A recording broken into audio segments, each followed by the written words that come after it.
Hi, year two. Welcome to day 2 of guided reading. Hopefully, you enjoyed our fiction text based around Sinbad, monkeys, and monsters. Okay. Today, we're going to be looking at some literal questions, and that's when you're going to have to go back to the text to find the answer. But let's start the lesson and let me share my screen.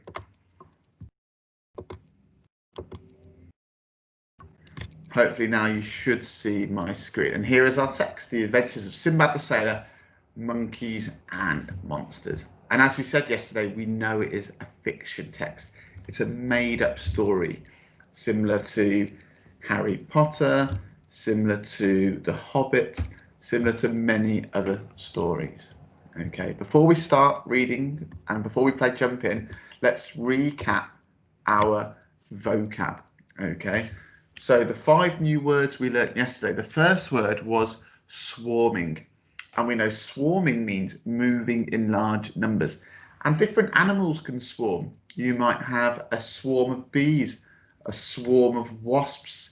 Maybe the crows were swarming around you, but moving in large numbers. We know another one of our words yesterday was cruel, and that means deliberately causing pain. Okay, maybe the MIT children were cruel to Mr. Wernick and hid his coffee mug because they know how much he needs it. Okay, when you deliberately cause pain to something, you are being cruel to that person or that thing. Our third word yesterday was seized, and what seized meant, or what seized means, is to take control of something. The pirate seized control of the other ship, okay, and threw the captain overboard.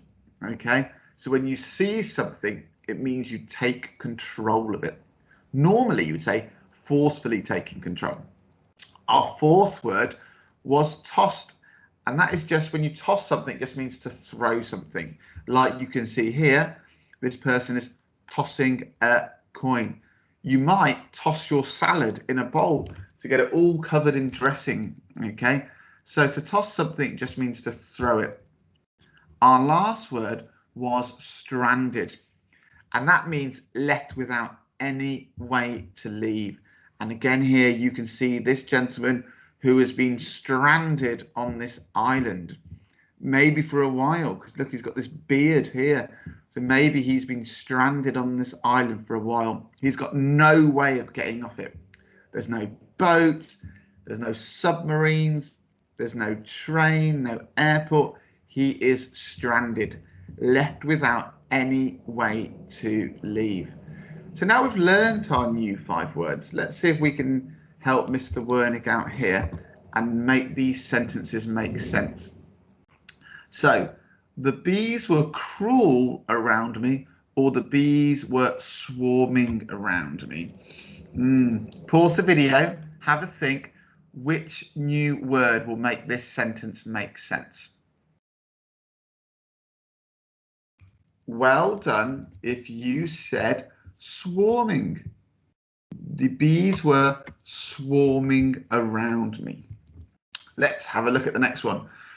Mr. Wernick was unfortunately stranded on a beautiful beach. Mr. Wernick was unfortunately swarming on a beautiful beach. Which one makes that sentence make sense? Stranded or swarming? Which one makes the sentence make sense? Feel free to pause the video. Well done if you said stranded. Mr. Wernick was unfortunately stranded on a beautiful beach. Why is it unfortunate? Because he had no books to read, no way of watching Arsenal. It was all terrible. Let's have a look at the third one. The teacher was cruel and set the children hours of homework. The teacher was tossed and set the children hours of homework. Which one makes this sentence make sense?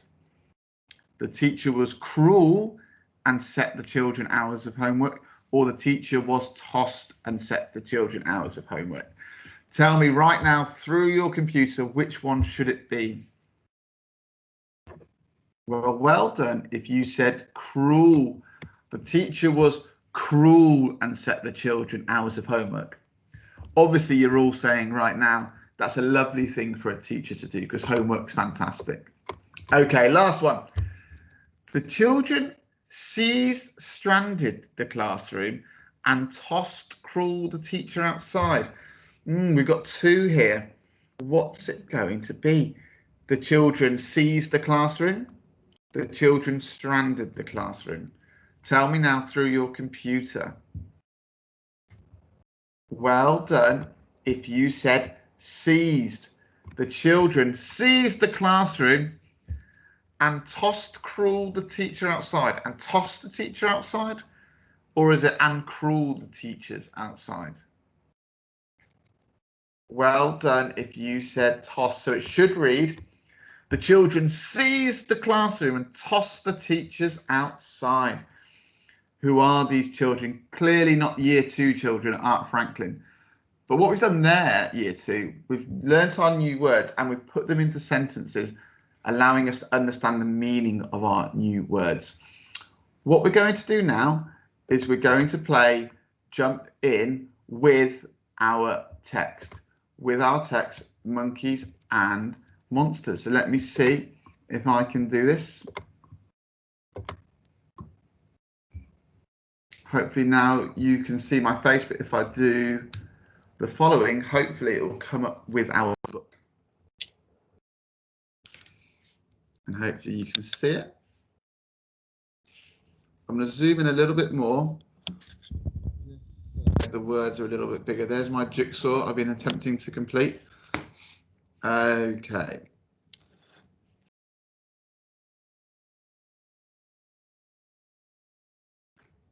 So now we're going to play Jump In. Normally when we play Jump In school, I wouldn't repeat the word I stop at. But I will do that now because I think just in case you struggle to read the word, I will tell you how to read it correctly. Let's start with the day that the wind blew my ship to the evil island of Zub. A gang of monkeys was waiting for us there on the beach. They all had small, cruel eyes and twisted faces, and each one carried a razor-sharp dagger in its mouth. Help! Screamed the captain. They're coming to get us.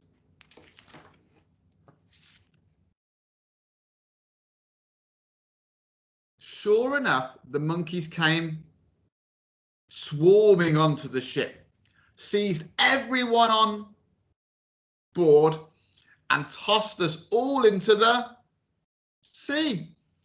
As we thrashed about helplessly in the waves, the monkeys grabbed the oars, turned the ship and sped away in it. You can see here this gentleman being tossed overboard. Okay, he's been thrown overboard. He's been tossed overboard after the monkeys swarmed the ship. Somehow, a few of us managed to swim ashore. But now that the monkeys had stolen the ship, we were completely stranded. You could have heard the other passengers groaning and moaning, but I was determined not to give up. So I gazed around the island and very soon spotted a towering castle. Let's go up there, I said to the others. The gates are wide open. Someone inside might help us.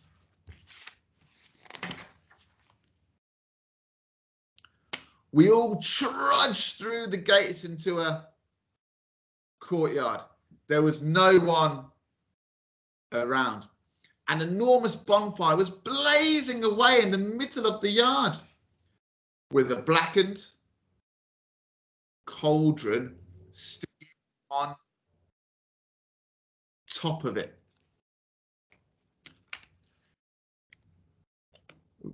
Suddenly, one of the passengers shrieked in horror. Look, he pointed. Next to the bonfire was a pile of human bones. And there we are, the end of chapter 1. And hopefully now you should be able to see me again. Brilliant. And I will share my screen for the last time. Because what you're going to be doing, MIT, today is answering some literal questions. And what that means is you need to be able to go back to the text, because when you do comprehension questions, you must remember this: it is not a memory test. Once you've read something and then you have questions after it, you are allowed to go back to the text to find the answer. Okay, you might need to what we call reread certain parts to find where the answer might be. So this is how I answer comprehension questions. I always read the question twice. Why? Because it will give me a really good understanding of what I need to do. Okay, and it will help me understand what the question's asking me to do. So here's this question: what was waiting for the ship? What was waiting for the ship? Okay, I've read it twice. Now I need to underline keywords. So what was waiting for the ship? So now I need to know, I need to find what was waiting for the ship. Oh, year 2, I can't remember. I guess I'll just move on from this question. Hopefully some of you now are saying no, no, no. Why? Because you know we can go back to the text. And when I go back to the text to find the answer, I have that question in my mind. I'm not thinking about my favourite ice cream flavour. I'm not thinking about the football at the weekend. I'm thinking, what was waiting for the ship? So let me go back to the text here, and here's a bit of the text. Let's start with the day that the wind blew my ship to the evil island of Zub. That's nothing to do with what was waiting for the ship. So I'll carry on reading. A gang of monkeys was waiting for us there.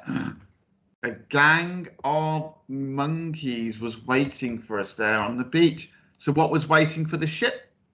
A gang of monkeys.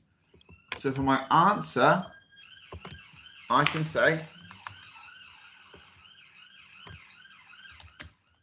a gang of monkeys was waiting for the ship. A gang of monkeys was waiting for the ship. Obviously, you would spell the words correctly, which is a really important point. If the text gives you a spelling, you must copy it correctly. Okay? Sometimes in reading comprehensions, if you spell a word you've copied from the text incorrectly, they won't give you the mark. Okay? It's really important. If you're copying from the text, spell the words correctly. Okay?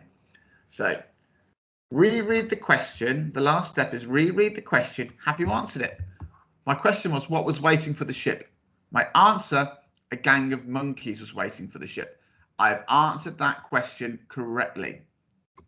Let's do one more example. Where were the monkeys carrying their daggers? Where were the monkeys carrying their daggers? I've read the question twice. Now underline keywords. Where were the monkeys carrying their daggers? Where were the monkeys carrying daggers? I can't remember the answer. I go back to the text, thinking about that question. Let's start with the day that the wind blew my ship to the evil island of Zub. Not to do with monkeys and daggers. A gang of monkeys was waiting for us there on the beach. It's about monkeys, but it's not telling me anything about daggers. Carry on reading. They all had small, cruel eyes and twisted faces, and each one carried a razor-sharp dagger in its mouth. So where were the monkeys carrying their daggers? In their mouths. So my answer is in their mouths. Okay.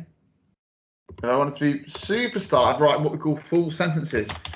They carried the daggers in their mouths.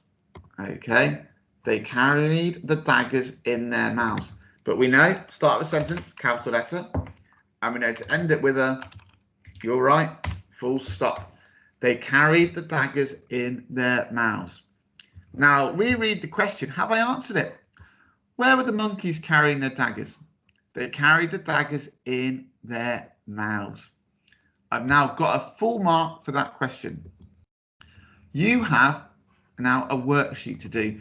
You have the text on the left, which if it's a little bit small, remember you can zoom in on your computer. Then you have 5 questions here. The challenge is to create your own question using the text. Can you create your own literal question? Anyway, good luck, and we look forward to seeing all your work on Seesaw. See you all later.